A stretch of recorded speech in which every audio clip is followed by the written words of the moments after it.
Namaste, Sadhguru. Namaskaram. I'm Harshita. My question to you is, what do you think about the concept of hell or heaven?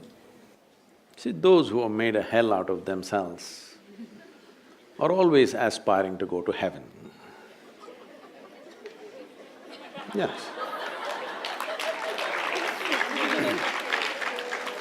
If I am sitting here and I'm blissed out, totally, look at my eyes. It looks like I'm always stoned.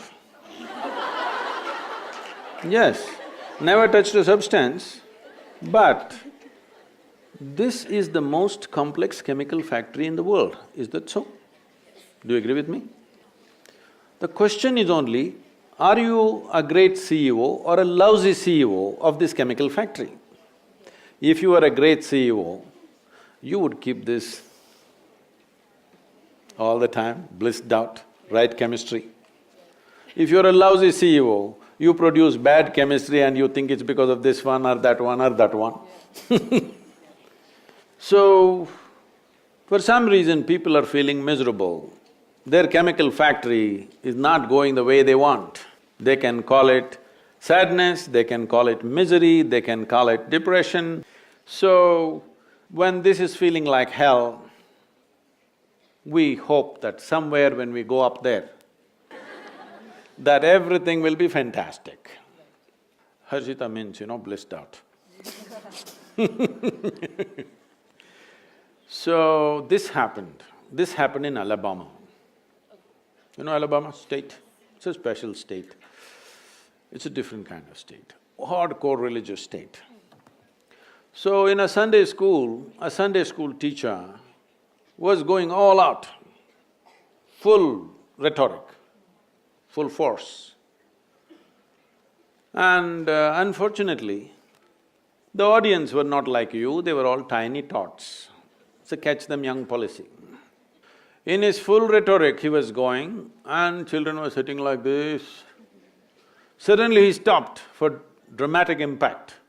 He stopped and he said, "What do you have to do to go to heaven?" Little Mary in the front bench stood up and said, "If I mop the church floor every Sunday morning, I will go to heaven." Absolutely. Another little girl out there said, If I share my pocket money with my less privileged friend, I will go to heaven. Correct. Another boy said, "If I help people who are in need, I will go to heaven." Correct.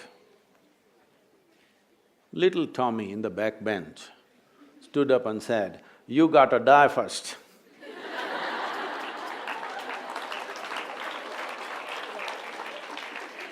Well, that's a qualification. If you want to go to heaven, you got to die first.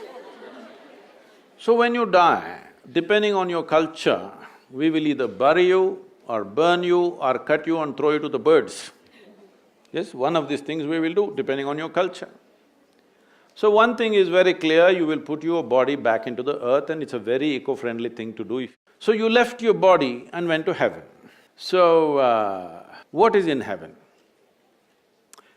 In Hindu heaven, food is very good. If you are a foodie, you must go to Hindu heaven. Nala himself will cook personally for you. He's the greatest chef. If you go to another kind of heaven, white-gowned ladies will float around in the clouds. If you like that kind of ambience, you go there. If you go to another heaven, you will have virgin problems. If that's what you're looking for, you go there. But you went there without the body. What do you do with good food and virgins, I'm asking? Hello? You don't have a body, these are all bodily problems, isn't it? No body, what do you do with food and virgins? In the Hindu way of life, there is a thing, up there in heaven, there is an Akshaya Patra. How much ever you eat, food will always be full. Well, when you go without a body, food will always remain full in the vessel. And they will always remain virgins.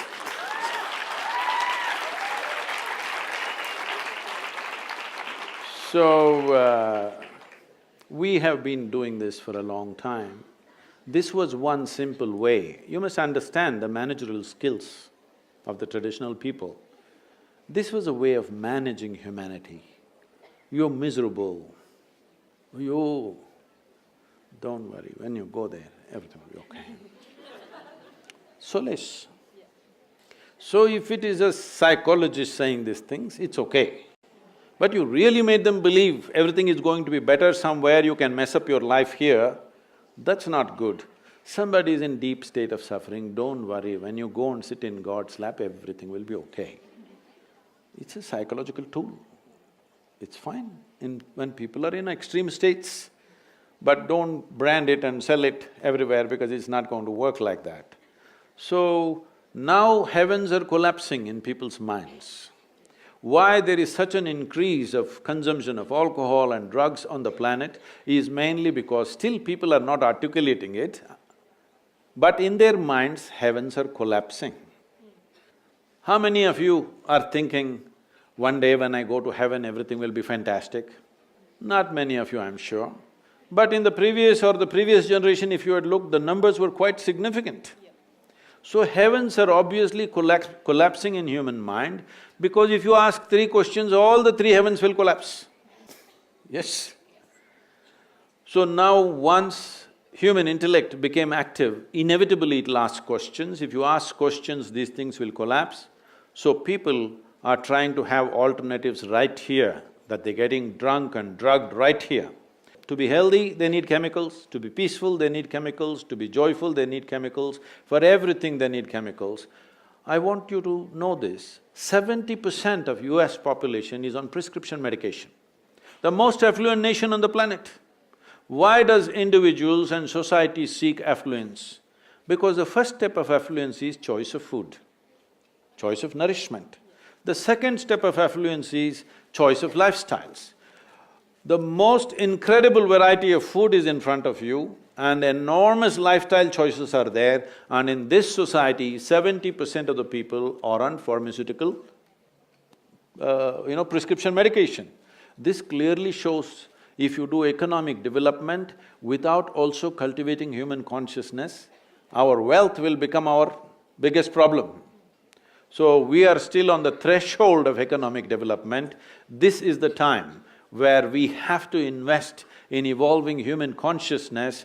So if individual evolution in terms of becoming conscious doesn't happen, you will see 90% of the population will fall into chemicals. When they fall into chemicals, I'm not talking about this as a moral thing. If 90% of the human population goes on constant usage of chemicals, the next generation that we produce will be a generation which will be much less than who we are. And that's a crime against humanity. Every generation, the next generation that comes, must be at least one notch better than who we are. If we produce a generation less than us, then we have committed a crime against humanity, we have taken humanity backwards. And that is what will happen if chemical usage multiplies and it is going wild. This is the time to raise consciousness, that's why we are here with you. To blow your mind without cocaine.